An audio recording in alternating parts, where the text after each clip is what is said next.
High friend आमी शिलास cooking channel पक्ष थेके आपनादेर सबाइके स्वागत जानाई। आज बानाচ্ছি बांगालिर एकटा प्रिय बा पपुलार बा बांगालिर रेसिपि होच्छे लाउ चिंगड़ी। तार जन्य देखुन तो लाउ चिंगड़ीटा कार ना जिभे जल आसबे। बांगालिर पाते एरकम लाउ चिंगड़ी थाकले आमार बागानेर बा गाछेर टाटका लाउ छादेर ओपरे नेट दिए लाउ लागिয়েছি, তাই আপনাদেরও দেখালাম কিভাবে আমি ছাদে লঙ্কা লাউ বা কি টুকটাক করে চাষ করে থাকি। আর ওখান থেকেই একটা লাউ কেটে নিয়ে আজকে রেসিপি করব। আজ ছিল হোলি, তাই আমি লাউটা কেটে রান্না করলাম আর আপনাদের সঙ্গেও শেয়ার করলাম। হ্যাপি হোলি।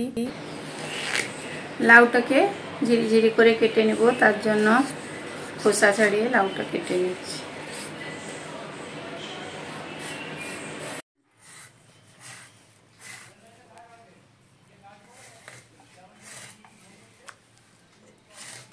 এখানে লাউটা কুচি কুচি করে কেটে নিয়েছি। এখানে 200 গ্রাম চিংড়ির মাথাটা কেটে রেখে দিয়েছি, হালকা খোসা আছে, আপনারা চাইলে খোসা সমেত করতে পারেন। আর এখানে নিয়েছি আদা বাটা, খুব সামান্য আদা বাটা, জিরে বাটা, আমি এটা বেটে নিয়েছি। আপনারা চাইলে গুঁড়োও নিতে পারেন। আর গোটা গরম মশলায় দেওয়ার জন্য নিয়েছি এলাচ, লং, ডালচিনি, 4টা কাঁচা লঙ্কা আর একটু কালো জিরে। এখন আদা আর বাটাটার সঙ্গে একটু জল দিয়ে একটা মশলা প্রিপেয়ার করে রাখছি।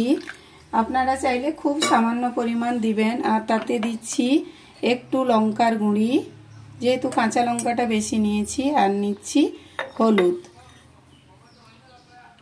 হলুদ দিয়ে একটা মশলা আমি গুলে রাখছি। এরকম আমি সরষের তেলে রান্নাটা করছি।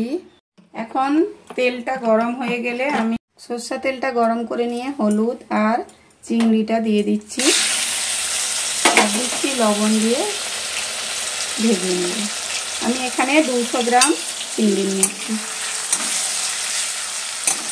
চিংড়িটা হালকা অরেঞ্জ কালার হয়ে আসলে বা লাল লাল কালার হয়ে আসলে নামিয়ে নেব।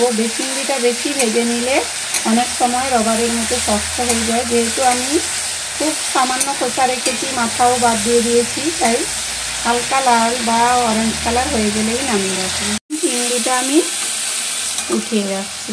চিংড়ি ভাজার তেলের মধ্যেই রান্নাটা করব, তার জন্য গোটা গরম মশলাটা দিয়ে দিচ্ছি আর দিচ্ছি কালো জিরাটা।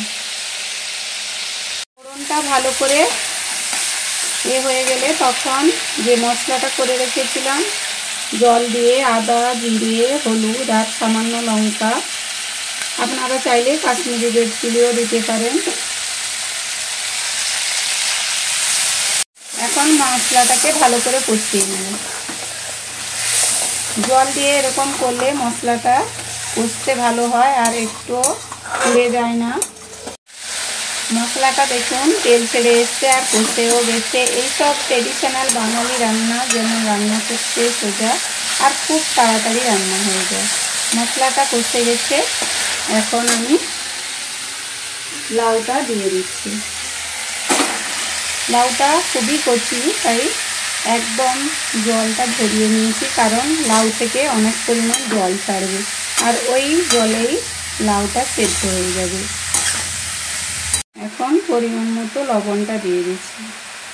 লবণটা দিয়ে দিলে জলটা তাড়াতাড়ি ছেড়ে যাবে।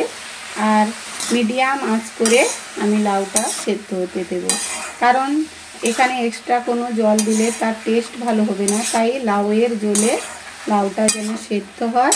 দেখুন এমনিতেই কচি লাউ হলে কী পরিমাণ জল ছাড়বে, সেই জল আর লাগবে না। এখন আমি ঢাকা চাপা দিয়ে মিডিয়াম আঁচে রান্না করব। লাউ থেকে কত পরিমাণ জল বেরিয়েছে। কচি লাউ হলে এক ফোঁটাও জল দিবেন না, তাহলে লাউটা দেখুন সেদ্ধ হয়ে গেছে, কিন্তু আরও একটু জল আছে। এখন হাফ ধনেপাতা একটু দিচ্ছি। আমার ধনেপাতা খেতে খুব ভালো লাগে, তাই একটু আগে থেকেই ধনেপাতাটা মিশিয়ে দিচ্ছি, তাহলে টেস্টটা খুব ভালো আসে। ভেজে রাখা চিংড়ি মাছটাও এই সময় দিয়ে দিলাম। দিয়ে ভালো করে মিশিয়ে নেব। মিশিয়ে নিয়ে আরও 5 মিনিট জলটা শুকিয়ে নিলে তৈরি হয়ে যাবে টেস্টি টেস্টি স্বাদের লাউ চিংড়ি আমাদের এই রকম রেসিপি আপনাদের কেমন লাগে? আপনারা সবাই খুব ভালো, আমার চেয়েও ভালো রান্না করতে পারেন, কিন্তু আমি একদম সিম্পল এবং কম মশলাতে গ্রামের স্টাইলে রান্না করি। তাই যদি ভালো লাগে আমার রান্নাটা বাড়িতে ট্রাই করুন। আর ভালো লাগলে প্লিজ একবার চ্যানেলটাকে লাইক সাবস্ক্রাইব করুন। সাবস্ক্রাইব করার অনুরোধ থাকলো, প্লিজ চ্যানেলটা দেখুন। একটু জল থাকতে থাকতে চিংড়িটা দিলে চিংড়িটাও সুন্দর একদম তার জুসি হয়ে যায়, আর ভেতরের জুসটা লাউয়ের মধ্যে যত আসবে তত লাউ চিংড়ির টেস্ট ভালো হবে।